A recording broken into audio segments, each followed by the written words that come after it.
తర్వాత మళ్ళీ అలాంటి నిరాహార దీక్షలు మళ్ళీ మా వయసుకి మేము ఎప్పుడు చూడలేదు.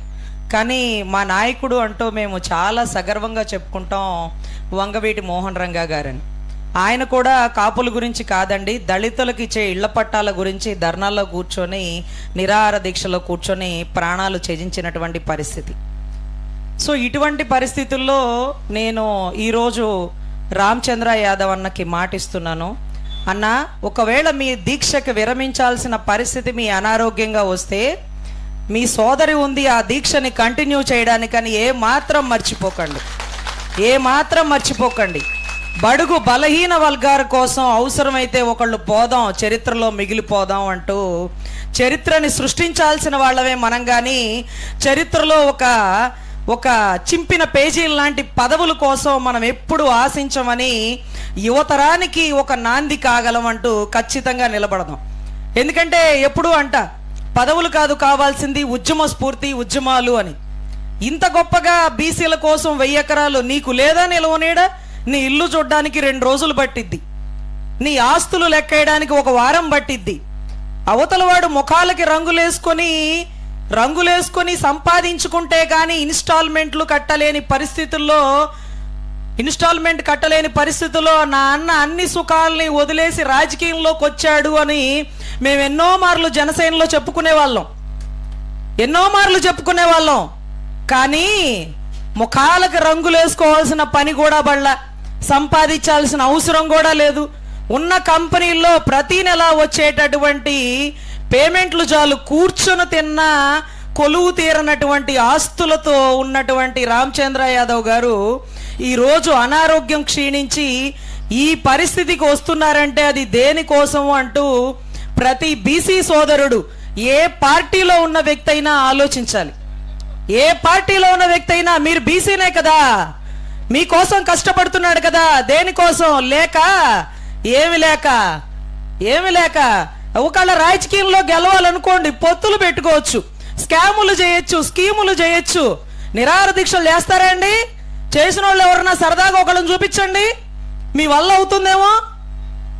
సో దయచేసి ఏంటా అతనిలో గొప్పతనం అని ఆలోచిస్తే, భగవంతుడు అన్నీ ఇచ్చినా ఇంకేదో నేను పుట్టిన కులానికి ఇవ్వాలని తాపత్రయపడుతున్నటువంటి ఒక బీసీ సోదరుడి స్ఫూర్తి నచ్చి ఒక కాపింటి ఆడబిడ్డ, అన్నా నీ పల్సు పడిపోయినప్పుడు నువ్వు ఈ నిరాహార దీక్ష కంటిన్యూ చేయలేని సమయంలో నీ బీసీ బిడ్డ కాదు, నీ సోదరి ఒక కాపు బిడ్డ వచ్చి ఈ ఉద్యమాన్ని ముందుకు తీసుకువెళ్తుంది.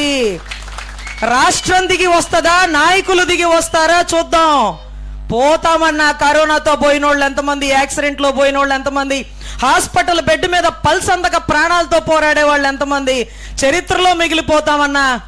ఇప్పుడు వరకు నా కోరిక ఎన్నోసార్లు కొణిదెల పవన్ కళ్యాణ్ గారికి కూడా చెప్పేదాన్ని, అన్నా నేను పదవులు ఆశించను, పోతే ఒక విగ్రహం కట్టు, రంగా గారి పక్కన పెట్టు అని.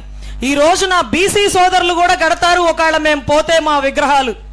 చరిత్రలో మిగిలిపోయేలాగా ఉండాలి కానీ, చరిత్రను సృష్టించేలాగా ఉండాలి కానీ, రాజకీయం కోసం పొత్తులు పెట్టుకొని స్కీములు చేసి ఒకరి కింద ఊడిగం చేసి వీటన్నిటికంటే ఉద్యమంలో పోవడం అంట స్ఫూర్తి ఇప్పటికీ ఎప్పటికీ తరాలు నిలబడినా ఒక్క పొట్టి శ్రీరాముల్ని చూడడం జరిగింది.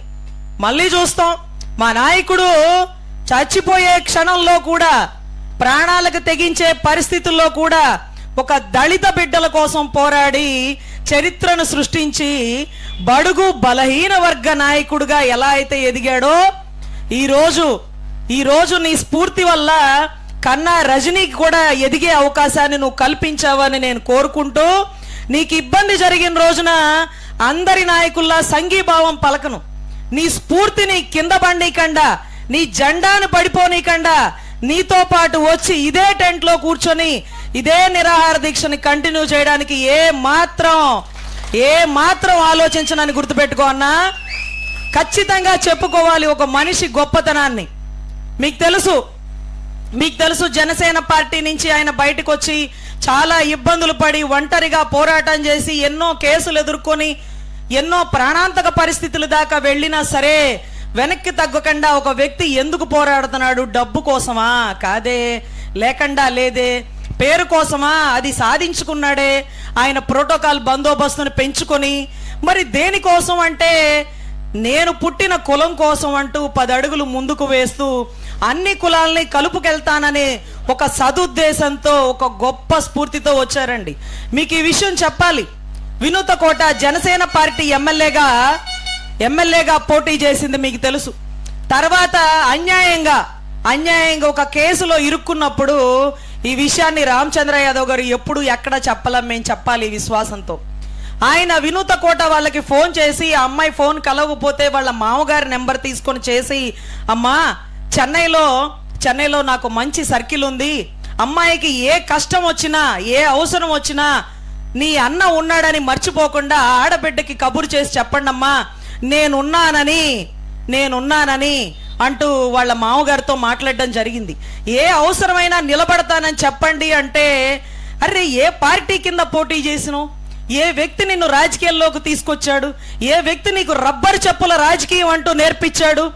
చెయ్యి వదిలేసినా, పార్టీలోంచి పక్కకి వెళ్ళిపోయినా ఒక్క రామచంద్ర యాదవ్ అన్న మాత్రం నెంబర్లు వెతుక్కొని చేసి మీకు సపోర్ట్గా నిలబడతానన్నప్పుడు కాపింటి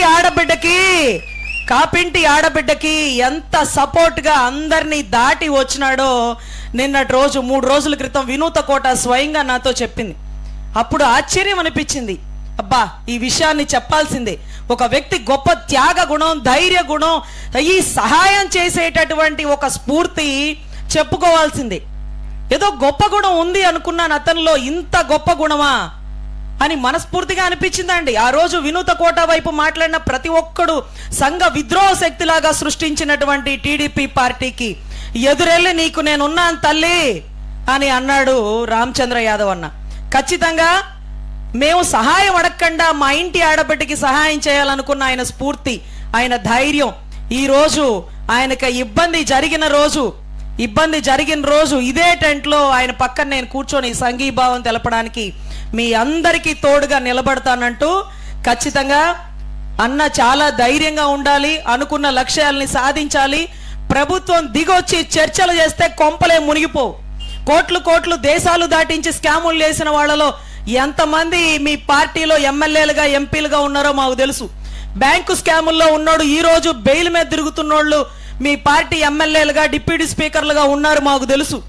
వీళ్ళందరినీ మించి అన్నీ ఉన్న ఆస్తిపరుడు, నా కులానికి ఏదో ఇవ్వాలని తపన పెడుతూ ఒక పార్టీ పెట్టి సంఘానికి శత్రువుగా మారి ఈ రోజు కులానికి మిత్రుడుగా అవ్వాలని ఆయన పడుతున్న తపన ఖచ్చితంగా ప్రతి ఒక్కరూ స్వాగతించాలి. ప్రభుత్వం కూటమిలో కలుపుకోవడానికేమో బహుశా చర్చల కోసం లోకేష్ గారు కబురు పంపించారు. మీరు మాకేమి ఇవ్వకర్లా, మా కులానికి ఏమి ఇస్తారో చెప్పండి, కులానికి భద్రత ఎంతవరకు కల్పిస్తారో చెప్పండి అని ముందుకొచ్చిన వ్యక్తి రామచంద్ర యాదవ్ గారు. సో ఖచ్చితంగా కూటమిలో యువనాయకుడు, యువగళ ఆధ్వర్యపరుడు నారా లోకేష్ గారు ముందుకొచ్చి ఇక్కడే కూర్చొని రామచంద్ర యాదవ్ గారితో చర్చలు చేస్తే బాగుంటుందని మనస్ఫూర్తిగా తెలియజేస్తున్నాను. ఉద్యమం అంటే ఒక 100 మంది 10 మంది కాదండి. మేము లైవ్ చూస్తూ ఉన్నాం, అర్ధరాత్రులు అపరాత్రులు కూడా లైవ్ చూస్తున్నాం. ఎట్లుందా అని ఆలోచిస్తున్నాం. ఎందుకు ఇలా ముందుకు వెళ్తున్నాడో చూసేవాళ్ళు అదేంటది పబ్లిసిటీ కోసం అంటున్నారు. పబ్లిసిటీ కోసం ఎవడు ప్రాణాలని పణంగా పెట్టడు, గుర్తుపెట్టుకోండి. మీరేమన్నా పెట్టారా? సరదాగా పెట్టండి ఒకసారి. మీ వల్ల ఇద్దా ఒకటి గురించి వేలెత్తి వంకలు పెట్టడం మనకు అలవాటే. 4 వేళ్ళు మన వైపు తిరిగి చూస్తాయి. ఏమి లేక ఇల్లు చూసిరండి, ఆస్తులు చూసిరండి, ప్రశాంతంగా కూర్చొని తిన్నా సరిపడనంతవంటి ఆస్తులు. కానీ ఏదో చెయ్యాలి సొసైటీకి, అందరం పోయేవాళ్ళమే, ఒకళ్ళ ముందు ఒకళ్ళ వెనక పోయేటప్పుడు చరిత్రలో మన కోసం ఒక పేజీ ఉండాలనుకుని, చరిత్రలో నా పాత్ర నాది ఉండాలి అని భావించి తప్పించి పోరాటంతో ఈరోజు ప్రాణాల మీద తెచ్చుకున్న రామచంద్ర యాదవ్ అన్నకి సంఘీభావంగా ఎంతో మంది బీసీ బిడ్డలు, ఎంతో మంది కాపు బిడ్డలు ముందుకొచ్చి ఆయనకి సపోర్ట్గా, సంఘీభావాలు కాదండి, ఆ ఉద్యమాల్లో ఆయనతో పాటు కూర్చోవాలని మనస్ఫూర్తిగా కోరుకుంటున్నాం. ఇది స్ఫూర్తి అంటే. సో అన్న ఆరోగ్యంగా ఉండాలని, కుటుంబ సభ్యులకి ధైర్యాన్ని ఇవ్వాలని, ఆయన అనుకున్న లక్ష్యాన్ని అతి తొందరలో సాధించాలని, ఇంత మాత్రం ధైర్యం చేసిన ఏ నాయకుడిని నేను చూడలేదన్నా గుర్తుపెట్టుకో. ఎన్ని పార్టీలు వస్తున్నాయో, ఎన్ని పార్టీలు పోతున్నాయో గుర్తుపెట్టుకో. నీ పార్టీ ఎప్పుడు చరిత్రలో ఉన్నా లేకపోయినా చర్చల్లో